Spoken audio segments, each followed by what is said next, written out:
দিন যত গড়াচ্ছে ততই উত্তাপ ছড়াচ্ছে ঢাকা বিশ্ববিদ্যালয় কেন্দ্রীয় ছাত্র সংসদ ডাকসু নির্বাচন। মনোনয়নপত্র সংগ্রহ ও জমার তারিখ একদিন করে বাড়ানোর ঘোষণা আসে সোমবার। মঙ্গলবার সকাল থেকেই তাই ডাকসু নির্বাচনী কার্যালয়ে শিক্ষার্থীদের ভিড়।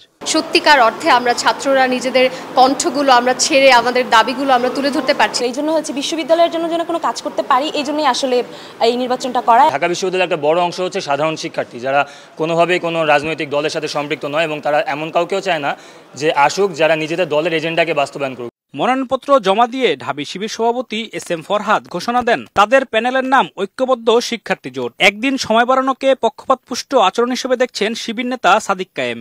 আমরা সমন্বিত একটি জোট গঠন করেছি, যেটির নাম দিয়েছে ঐক্যবদ্ধ শিক্ষার্থী জোট। আমরা দেখতে পাচ্ছি বিশ্ববিদ্যালয় প্রশাসনে একটা দলের প্রতি অনেক বেশি বিশ্ববিদ্যালয় প্রশাসন তারা দরদ কাজ করছে বলে আমাদের কাছে মনে হচ্ছে। আজকে যে একদিন বৃদ্ধি করা হয়েছে, এখানে আমরা যারা স্টেক হোল্ডার আছে আমাদের সাথে আলাপ করা হয়নি। প্যানেল চূড়ান্ত না হলেও সর্বোচ্চ নেতৃত্বের নির্দেশেই ছাত্রদল নেতাকর্মীরা মনোনয়নপত্র নিচ্ছেন বলে জানান দলটির নেতারা। দেশনায়ক জনাব তারেক রহমান আমাদের সাংগঠনিক অভিভাবক, তিনি আমাদেরকে ফর্ম উত্তোলন করার নির্দেশনা দিয়েছেন। সেই জন্য আমরা আজকে ফর্ম উত্তোলন করেছি এবং আমাদের সকলের ডাটা আমাদের দেশনায়ক জনাব তারেক রহমান নিচ্ছে। অতি শীঘ্রই আপনারা প্যানেল দেখতে পাবেন। পার্টি থেকে আসলে এখন পর্যন্ত আমাদের বলা হয়েছে তোমাদের যে যেখানে ইচ্ছুক সেখান থেকে তোমরা মনোনয়নপত্র নিতে পারো। এদিকে বিএনপি ভারপ্রাপ্ত চেয়ারম্যান তারেক রহমান যেহেতু ডাকসু ছাত্রদলের প্যানেল চূড়ান্ত করেনি, তাই বিশ্ববিদ্যালয় প্রশাসন সময় বাড়িয়েছে, এমন অভিযোগ ছাত্র অধিকার পরিষদের সভাপতি বিনিয়ামিন মোল্লার।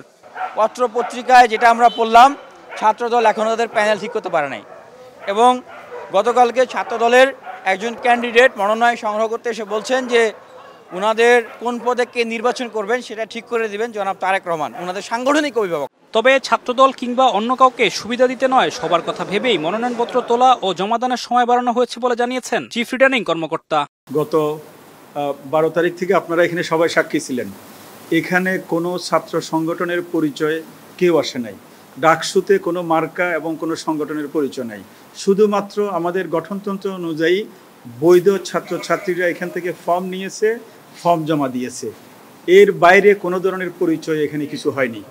মঙ্গলবার শেষ দিন পর্যন্ত মনোনয়নপত্র সংগ্রহ করেছেন মোট 658 জন শিক্ষার্থী। বর্ধিত সময় অনুযায়ী জমা দেওয়া যাবে বুধবার 4টা পর্যন্ত। আলিমুজ্জামান সাফওয়ান, দেশ টিভি, ঢাকা।